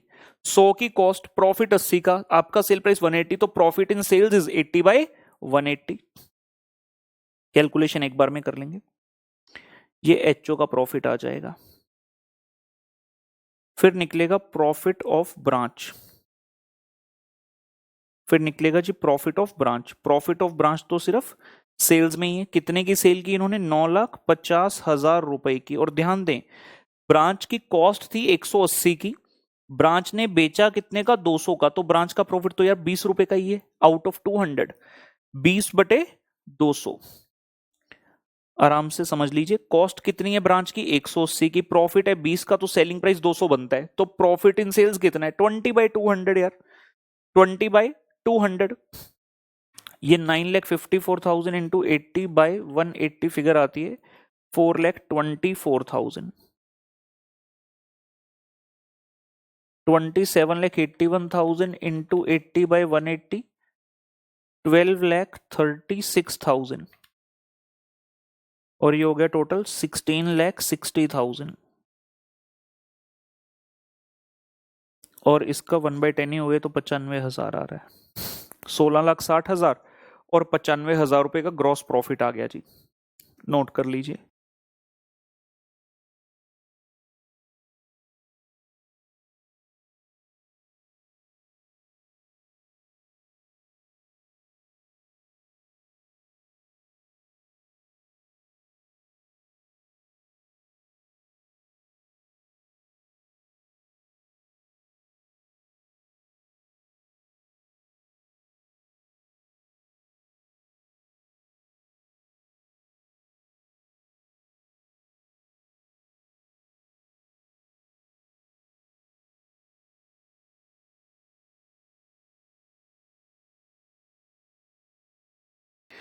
चलो 16,60,000 और 95,000 को यहां भर दिया जाए। 16,60,000 और 95,000 टोटल कर लेते हैं। पहले एच का 225 प्लस 25,50,000 प्लस 16,60,000, 44,35,000 माइनस 2781 और 954, तो ये क्लोजिंग स्टॉक आया जी 7 लाख का फॉर एचओ। ब्रांच की बात करें 954 प्लस 95 10,49,000 डेबिट का टोटल। 950 माइनस कर दिया तो क्लोजिंग स्टॉक आ गया 99,000। ये लीजिए, ये क्लोजिंग स्टॉक। तो पहला प्रश्न हमारा चल रहा है होलसेल ब्रांच का, हम आराम से चीजों को समझने की कोशिश करते हुए क्लोजिंग स्टॉक बैलेंसिंग फिगर आ गया, जीपी हमने निकाल लिया था 7 लाख और 99,000। इस जीपी को लेकर हम आगे बढ़े। बाय ग्रॉस प्रॉफिट 16,60,000 एंड 95,000, और खर्चे हमने सारे डाले। Stock reserve we need to compute. Stock reserve कैसे? ब्रांच का क्लोजिंग स्टॉक है 99,000, इसके ये कौन सा स्टॉक है, कहां से आता है इसको सामान? डिपेंडेंट ब्रांच है भाई, एचओ से आता है। लेकिन जब एचओ भेजता है तो प्रॉफिट है इसके अंदर कितने का? 80/180 का। There is a stock reserve of 80/180, 44,000 इसके अंदर प्रॉफिट छुपा था, जिसको स्टॉक रिजर्व के नाम से अलग किया गया। अब जाकर हमारा फाइनल नेट प्रॉफिट जो है आएगा। बड़ी सिंपल सी बात है, स्टॉक रिजर्व किसके स्टॉक में होता है? जो भेजता है, जो भेजता है। ट्रांसफरर, क्रेडिट साइड का टोटल तो सेम ही है 16,60,000 95,000, 16,60,000 और 95,000। तो 1660 में से माइनस करें 90, 72, 65 और 44, 13,89,000 and for the other one 68,200। तो ये आपका नेट प्रॉफिट बनता है जी। कंप्लीट करें आराम से।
चलिए बेटा, एक और क्वेश्चन में जरा किस्मत आजमाई जाए। प्रश्न number 21। Question number 21। Jhaveri Sons have their head office at Calcutta and a branch at Agra. Goods are sent to branch at 20% less than the list price. और जो लिस्ट प्राइस है इट इज कॉस्ट प्लस 100%। अगर cost 100 है तो list price है 100 plus 100% 200, और जो branch को भेजते हो ना दैट इज 20% लेस।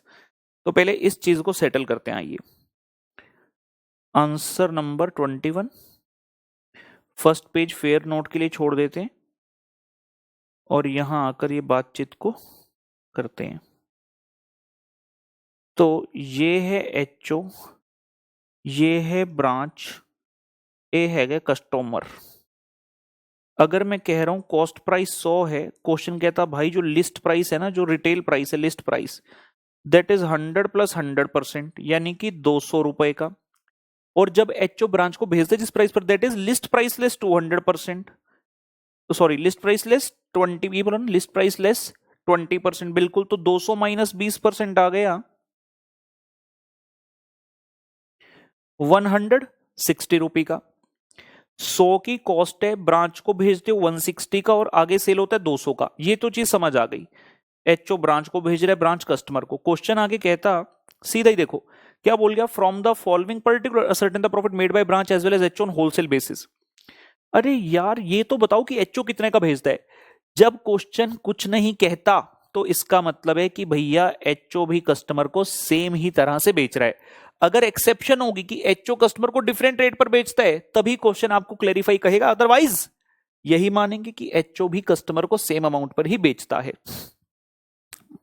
ठीक, क्या क्या सामान दिया है, एचओ और ब्रांच, ओपनिंग स्टॉक बता दिया, कॉस्ट ऑब्लिक इनवॉइस मतलब एचओ का कॉस्ट पर है, ब्रांच का इनवॉइस पर है, परचेजेस है, एक्सपेंसेस कुछ नहीं बताया तो इनडायरेक्ट मानेंगे, सेल्स एट लिस्ट प्राइस दोनों का दिया हुआ है, यहां पे भी क्लेरिफाई कर दिया, कहता सेल्स एट लिस्ट प्राइस मतलब एचओ ने भी लिस्ट प्राइस पर ही सेल किया।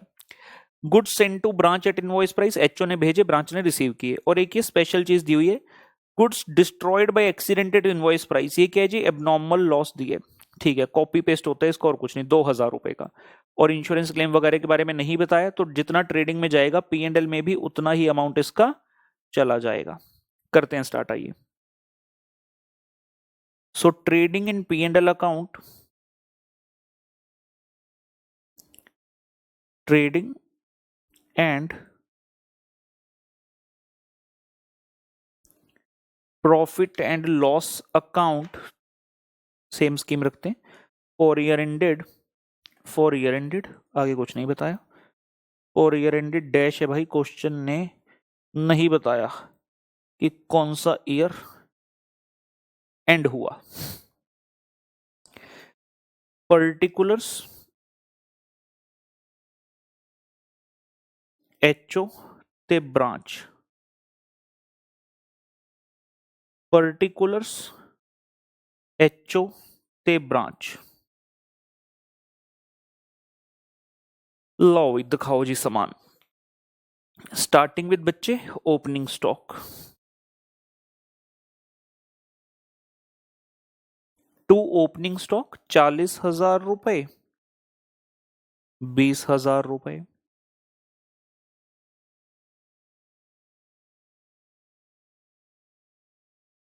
टू परचेजेस 4 लाख, एक्सपेंसेस तो यहां नहीं आएंगे। To goods received from head office, to goods received from HO, branch ने रिसीव किए तो ब्रांच में डेबिट कर दो, जिसने भेजे उसमें क्रेडिट करो। By goods sent to branch, 1,20,000। Sales दिया, सॉरी सॉरी सॉरी, कितना था, 160। I am so sorry guys. फिर दिया सेल्स, तो बाय सेल्स 3,40,000 पुत्र पुत्र पुत्र ते 1,60,000 पुत्र, 3,40,000 ते 1,60,000। हम ग्रॉस प्रॉफिट कंप्यूट करेंगे, जो कि यहां आएगा, जिसके लिए मदद लेंगे किसकी, वर्किंग नोट की। और ऐसा करते हुए we shall have the balancing figure of stock on the credit side, वो सेट फॉर्मेट है wholesale branch, wholesale price method में।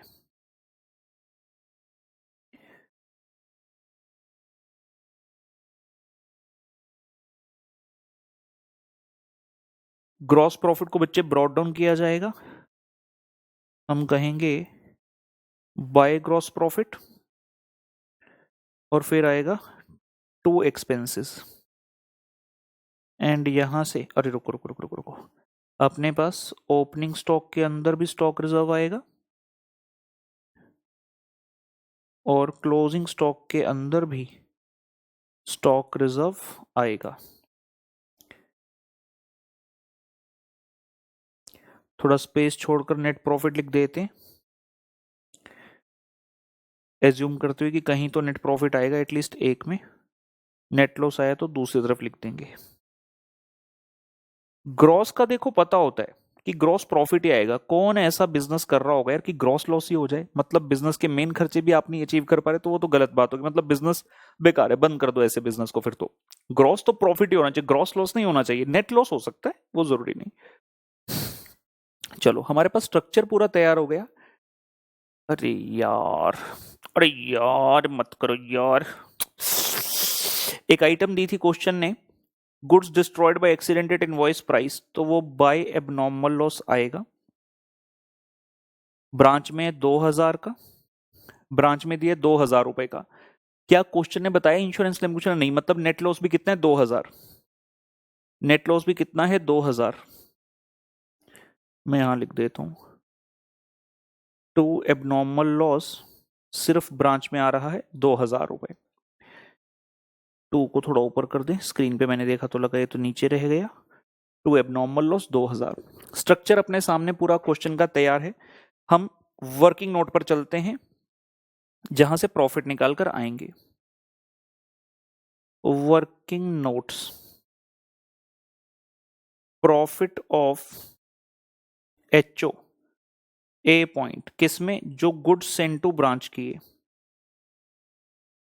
गुड्स सेंड किए ब्रांच को 1,60,000 रुपए के, और जब आपने भेजा था ब्रांच को तो आपने 100 वाली चीज 160 में भेजी थी, तो प्रॉफिट कितना कमाया था, 60 रुपए। तो इसके अंदर प्रॉफिट है 60/160 का। सिमिलरली आपने जब बाहर वालों को सेल किया कितने का, 3,40,000 की फिगर दी है, लेकिन ये सेल आप करते हो लिस्ट प्राइस पर। 100 की कॉस्ट है, एचओ बेचता है 200 रुपए का, एचओ 100 वाली चीज को 200 का बेच रहा है भाई, तो एचओ कितना प्रॉफिट कमा रहा है इसमें, 100 रुपए का। 100 की कॉस्ट, सेल प्राइस 200 का, तो 100 रुपए का प्रॉफिट, तो इसमें कितना प्रॉफिट आ गया, 100/200, 100/200। और जब बात करेंगे प्रॉफिट ऑफ ब्रांच की, तो इसने तो सिर्फ सेल ही करना है बेचारी ने। कितने की सेल है टोटल भाई तुम्हारी, 1,60,000। ब्रांच कितना प्रॉफिट कमाती है, ब्रांच ने 160 की कॉस्ट वाली चीज को 200 में बेचा, तो प्रॉफिट कितना कमाया, 40 का, तो 40/200 का तुम्हारा इसमें प्रॉफिट है। 40 का प्रॉफिट कमाया if sale price is 200। 1,60,000 into 60/160, ये हो गया जी 60,000। 3,40,000 इंटू 100/200 से आधा, 1,70,000, तो इधर टोटल 2,30,000। ते ब्रांच का 40/200 मतलब 1/5, 5 तिया 15, 5 दूनी 10, ये हो गया जी कितना, 32,000 रुपये। प्रॉफिट नोट कीजिए।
आइए जी, ये फिगर्स को लिख दें, 2,30,000 और 32,000 जीपी है। एचओ का 2,30,000 बेटा, ब्रांच का 32,000। टोटल कर लेते हैं डेबिट साइड पे, 4 लाख प्लस 40,000, 2,30,000, 6,70,000। इसमें से माइनस है 340 और 160। क्लोजिंग स्टॉक एचओ का आ गया जी 170। ब्रांच की बात करें, टोटल 20,000 प्लस 160 प्लस 32,000, ये हो गया जी 2,12,000। इसमें से माइनस किया 1,60,000 और 2,000 का एबनॉर्मल लॉस, तो ये आया जी 50,000। यहां तक पहुंचिए, क्लोजिंग स्टॉक डन हो गया, 170 और 50,000। क्वेश्चन ने एक्सपेंसेस लिख कर दिए 60 और 12। एचओ में 60,000, ब्रांच में 12,000। ग्रॉस प्रॉफिट हमने ब्रॉट डाउन किया 2,30,000 और 32,000। ठीक हो गया ये भी।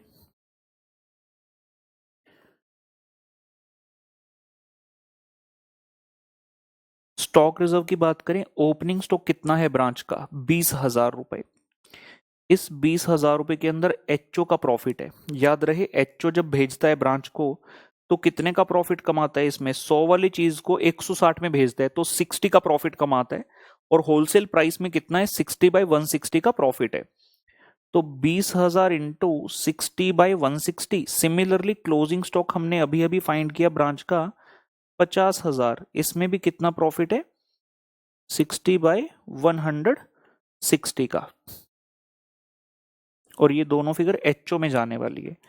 20,000 इंटू 60/160, 7500, 50,000 इंटू 60/160, 18750। तो क्रेडिट साइड का टोटल 237,500 फॉर एचओ, 237,500 में से माइनस करेंगे 60 और 18750, तो ये नेट प्रॉफिट आता है 158,750। ब्रांच की बात करें 32,000 is on credit side, copy कर लिया। डेबिट साइड पर है 12 और 2 14, तो 32 में से 14 क्या रह गया 18,000 रुपए। ये लीजिए जी, ओवर हुआ।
चलो भाई मित्रों, let's move to the next question. हमारे पास होलसेल ब्रांच का एक अंतिम प्रश्न आ रहा है, थोड़ा सा हटकर है, कुछ नयापन इस प्रश्न में हमें देखने को मिलेगा, तो आइए शुरुआत की जाए।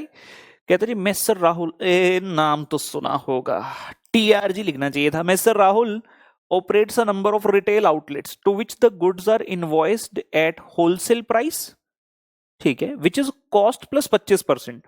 तो राहुल है, राहुल की ब्रांचेस है, राहुल ब्रांचेस को सामान बेचता है कॉस्ट प्लस 25% पर, और ये जो ब्रांचेस हैं, आउटलेट्स हैं, they sell the goods at the retail price which is wholesale price plus 20%। अच्छा जी, क्वेश्चन कुछ कुछ कुछ कुछ कुछ कुछ कुछ कुछ कुछ कुछ कुछ कुछ कुछ कुछ बता रहा है। आंसर नंबर डाल दीजिए 22।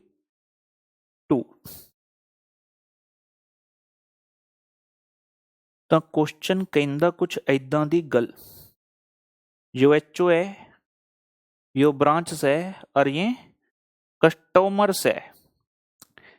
अगर मैं कह दूं कि मान लो कॉस्ट है 100, क्वेश्चन कहता है एचओ जब ब्रांच को भेजता है ना कॉस्ट प्लस 25% पे भेजता है, यहां से यहां गया तो कहते हैं हमने प्लस 25% कर दिया, तो यहां जब पहुंचा ब्रांच के पास होलसेल प्राइस पर, ये हो गया 125।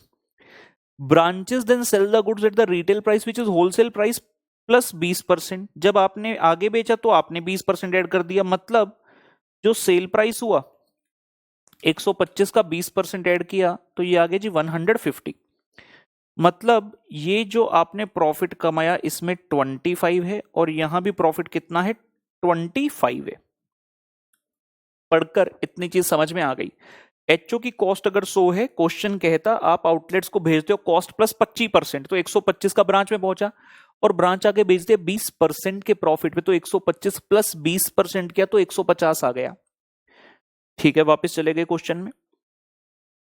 Following is the information regarding one of the outlet. इस क्वेश्चन में नयापन एक तो क्या है कि एचओ की इंफॉर्मेशन नहीं है, सिर्फ आउटलेट की इंफॉर्मेशन है ईयर एंडिंग के लिए, मतलब ब्रांच की। स्टॉक पड़ा था बिगिनिंग में 30,000, गुड्स इनवॉइस किए ड्यूरिंग द ईयर 3/24 के ब्रांच को फ्रॉम द एचओ। जीपी बता दिया क्वेश्चन ने, जीपी भी बता दिया, एक्सपेंसेस बता दिए, नहीं लिखता कुछ तो हम इनको इनडायरेक्ट एक्सपेंस मानते हैं। और स्टॉक एट आउटलेट मतलब क्लोजिंग स्टॉक 36,000, क्लोजिंग स्टॉक भी बता दिया। तो निकालना क्या है भाई, कहता गुड्स लॉस्ट बाय फायर। अपने को एबनॉर्मल लॉस निकालने के लिए बोला, याद आ गई मीमो स्टॉक की। You are required to prepare the following accounts in the books of Rahul limited for the year ending 31st of March 12। देखो क्या क्या पूछ रहे हैं। आउटलेट स्टॉक अकाउंट, अरे यार ये क्या है, ये ब्रांच स्टॉक अकाउंट है, ये स्टॉक अकाउंट पूछ लिया, ट्रेडिंग अकाउंट वगैरह नहीं पूछा, प्रॉफिट नहीं निकालना है इसमें से, स्टॉक। और याद है जब सिखाया था बिल्कुल चैप्टर के स्टार्टिंग में मीमो स्टॉक, जब बोला था मीमो स्टॉक डेटर मेथड बनाना, तो एक चीज वहां भी थी कि base has to be same, पूरा अकाउंट इनवॉइस प्राइस पर। तो सिमिलरली यहां हम क्या करेंगे, पूरा अकाउंट होलसेल प्राइस पर बना डालेंगे, क्योंकि सारी फिगर्स मोस्टली होलसेल प्राइस पर है। बिगिनिंग का स्टॉक होलसेल प्राइस पर, क्लोजिंग स्टॉक होलसेल प्राइस पर, goods send to branch wholesale price पर।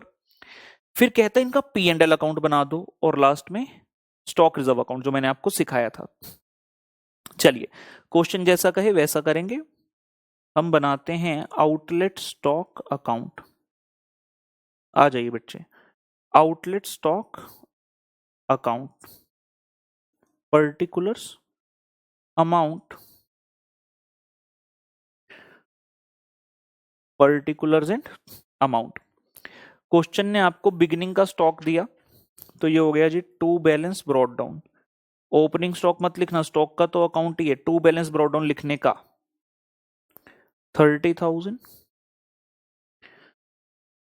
To goods received from HO, कितने के, 3,24,000। जोश जोश में बच्चे, सर टू ग्रॉस प्रॉफिट, ओए ट्रेडिंग अकाउंट नहीं है, बार बार यही कह रहा हूं। बाय सेल्स क्या दी है, नहीं दी, यही तो दिक्कत है, यही तो दिक्कत है। बाय सेल्स अपने को ये दी नहीं। और मैंने क्या चीज बोली, जब ये स्टॉक ये बना रहे हैं हम स्टॉक अकाउंट, ध्यान रखना पूरा बेस सेम रहे, तो हम बना रहे हैं होलसेल प्राइस पर, होलसेल प्राइस पर। यहां इसी अकाउंट से हमारी बैलेंसिंग फिगर आएगी बाय एबनॉर्मल लॉस। ये क्या आएगा, गुड्स लॉस्ट बाय फायर बोले ना क्वेश्चन ने, गुड्स लॉस्ट बाय फायर। और ये क्या है, bye balance carried down, closing stock, ये तो गिवन है आपको 36,000। ये लीजिए स्टॉक अकाउंट तो हमारा कुछ इस प्रकार से बनेगा, स्टॉक अकाउंट तो हमारा कुछ इस प्रकार से बनेगा। हमें एबनॉर्मल लॉस निकालना है बैलेंसिंग फिगर, तो सेल्स हमें अपने एफर्ट से निकालनी होगी। यहां लिख देता हूं जी WN वर्किंग नोट, यानी कि WN यानी कि वर्किंग नोट। एक हेडिंग दे दें, इन the books of Rahul limited, थोड़ा अच्छा लगता है। क्वेश्चन इतना कुछ लिखकर बोल रहे हैं इन the books of Rahul limited बनाओ, और इसी बहाने मेरा नाम भी आ जाएगा, इसी बहाने TRG का नाम भी आ जाएगा।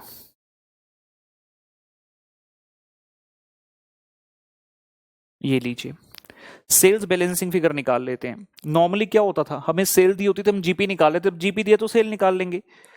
ये देखिए, हम ये जानते हैं चाहा तो बहुत, GP of branch is equal to, कैसे आएगा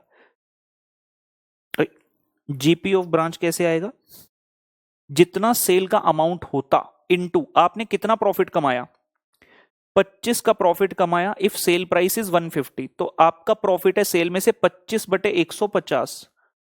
सो GP of branch is equal to sale into 25/150। और जीपी का अमाउंट क्वेश्चन ने दिया है कितना जी, 60,000।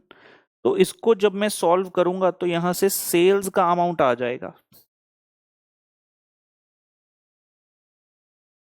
3,60,000 जी। जीपी का फॉर्मूला सेल इंटू प्रॉफिट बटे सेल्स, और जीपी खुद गिवन था, तो क्रॉस मल्टीप्लीकेशन करके मैथमेटिक लगा के हमने सेल्स का अमाउंट निकाल लिया।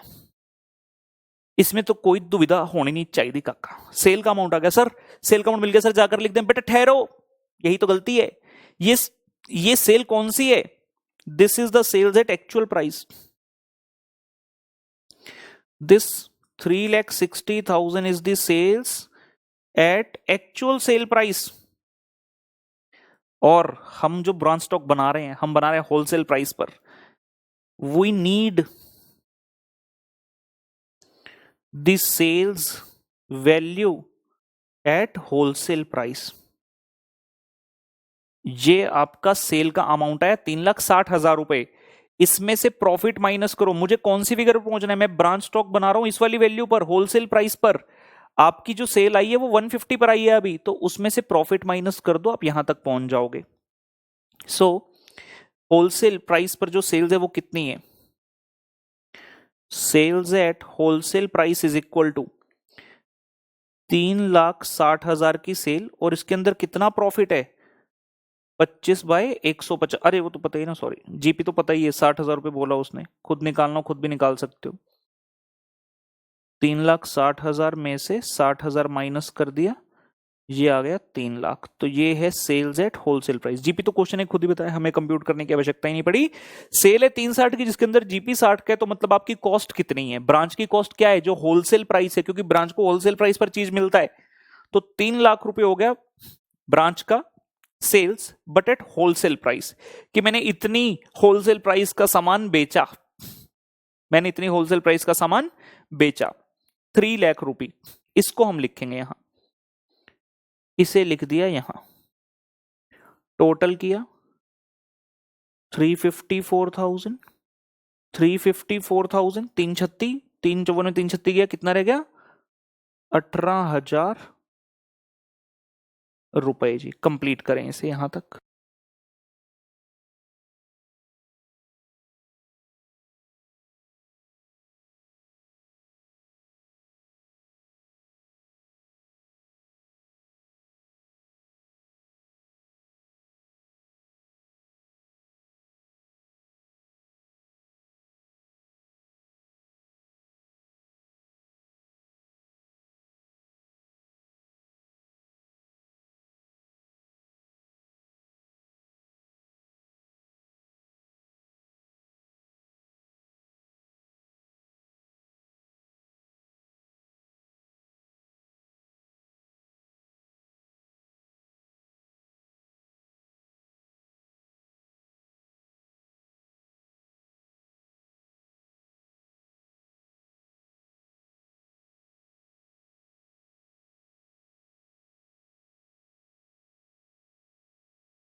चलिए जी, क्वेश्चन का अगला पड़ाव कहता जी आउटलेट का प्रॉफिट एंड लॉस अकाउंट बना दो।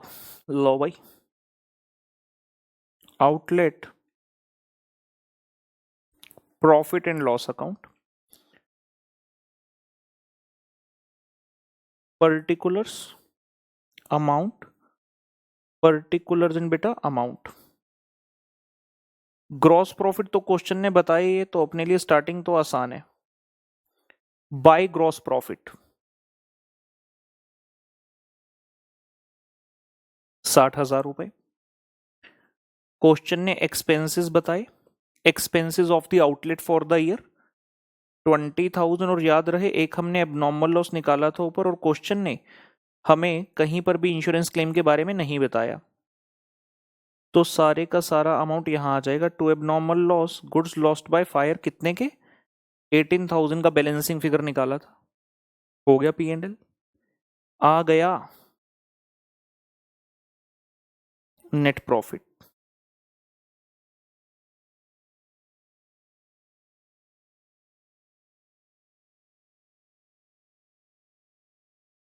सो टोटल हो गया जी 60,000, 30 8 38 चले गए, 22,000 का रह गया जी नेट प्रॉफिट। नोट कर लीजिए, नोट कर लीजिए।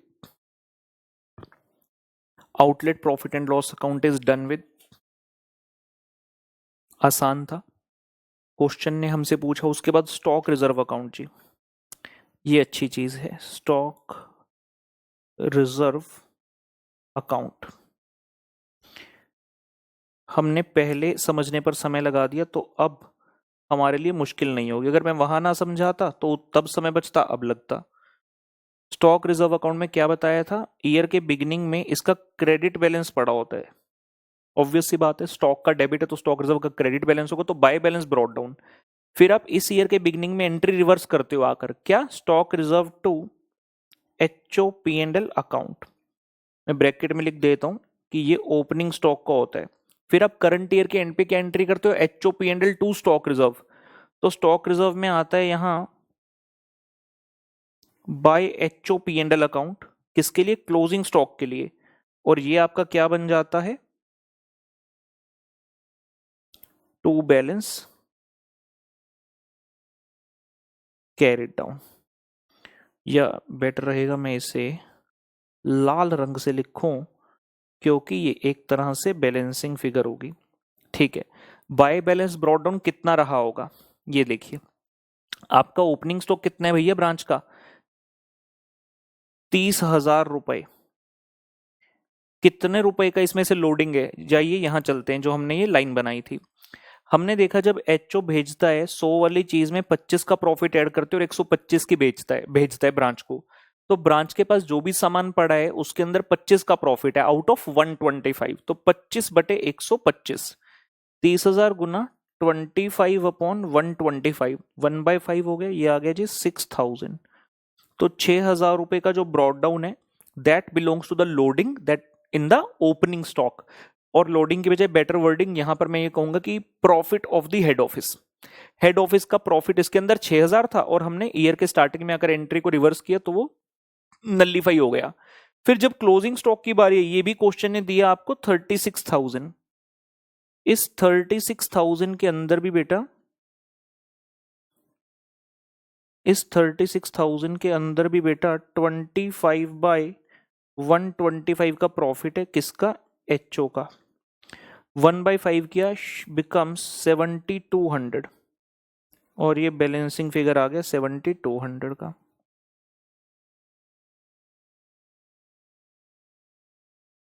और इस तरह से ये अकाउंट आपका खत्म हो जाएगा। बैलेंसिंग के लिए टोटल करेंगे 13,200, 13,200 जी, ये लीजिए, नोट कीजिए इसे। मैं जरा होमवर्क रेडी करूं आप बच्चों के लिए। 3 क्वेश्चन है इसके होमवर्क में, तीनों आपने करके आ जाने हैं, तो होलसेल ब्रांच खत्म हो जाएगा। एग्जाम में बहुत ज्यादा पॉपुलर नहीं है, लेकिन अगर आ जाए तो we should be able to do. 3 class में के 3 होमवर्क, 6 क्वेश्चन, और तीनों अगर आपने कर लिए अच्छे से तो भाई बल्ले बल्ले सिचुएशन हो जानी है साड़ी। कॉन्सेप्ट नंबर हमारा था ये 5, ये लीजिए। क्वेश्चन नंबर 12 मार्क करें कॉन्सेप्ट नंबर 5 से बेटा। एग्जाम क्वेश्चन है, नवंबर 2010 में आया था 4 नंबर के लिए। नवंबर 2010 में आया था 4 नंबर के लिए। क्वेश्चन 13 ये भी कॉन्सेप्ट नंबर 5 से है, मई 2015 में आया था बेटा 8 नंबर के लिए। मई 2015 में आया था बेटा जी 8 नंबरों वास्ते।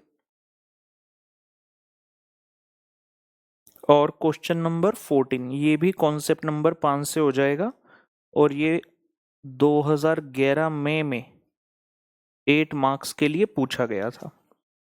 तो ये 3 प्रश्न होमवर्क में हमने करने हैं। ठीक है जी, आपसे मुलाकात करेंगे नेक्स्ट सेशन में। इंडिपेंडेंट ब्रांच की स्टार्टिंग करेंगे। डिपेंडेंट ब्रांच हमारा यहां पर आकर ओवर हुआ। Bye bye.